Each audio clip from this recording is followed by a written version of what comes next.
We will talk about animal rights.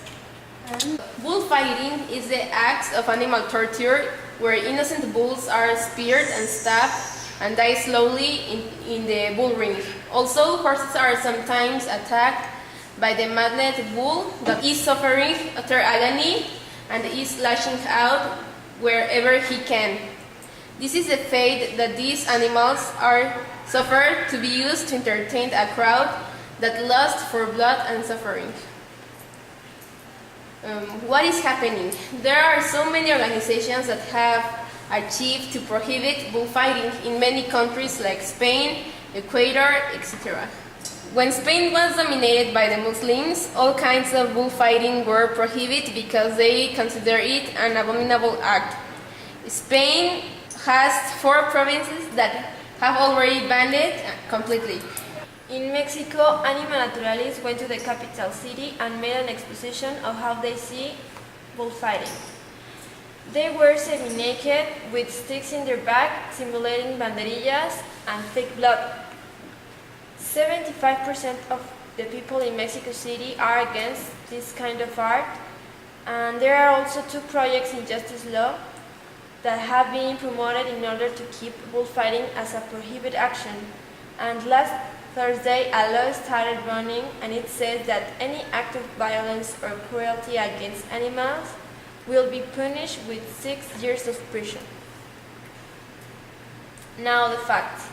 Every year, more than 1,000 bulls die in Spain, and also 500 million euros are spent by the state to promote bullfighting. Another fact is that there are just 8 countries that accept the bullfighting and make it legal completely. Conclusion: bullfighting should be illegal. As a wise man said, you shouldn't do to others what you don't want others do to you. There is no justification in fun by killing.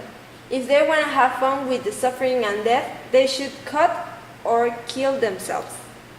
¡Aplauso! With a marvelous work of Antoinette describes a futuristic world where we can notice a severe damage towards Mother Earth.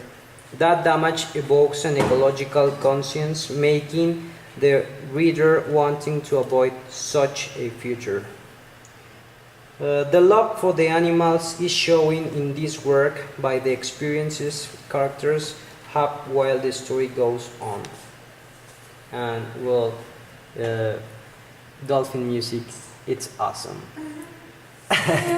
On the other hand, the book was quite boring because the story is lacking any real action and is real soft, but it can also be read by anyone of any ages. The story takes place in a dystopian society in which the government has a lot of control over us. Also, they control every aspect of our lives, including the internet, which now has another name. Freedom of speech is only a dream. In my personal opinion, this was not a very good story because they could have included more action or better groups that fought against the government. So I can recommend it to little kids, but not to grown-ups that they're really looking for an action story or something like that. Thank you.